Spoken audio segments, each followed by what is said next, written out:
ఈ రెండవ రాకడలో ఇప్పుడు నీ శరీరం నా శరీరం ఎందుకు వచ్చింది?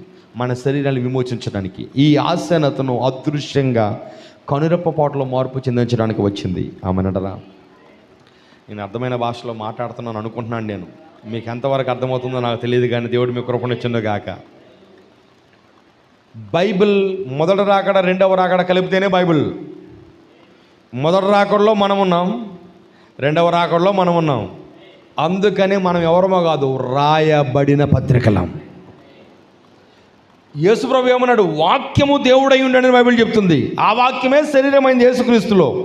ఇప్పుడు మొదటి రాకడలో వాక్యము యేసుక్రీస్తులో శరీరం అయితే, రెండవ రాకడలో ఈ వాక్యము ఈ వధువులో శరీరం అవుతుంది. అంటున్నారా?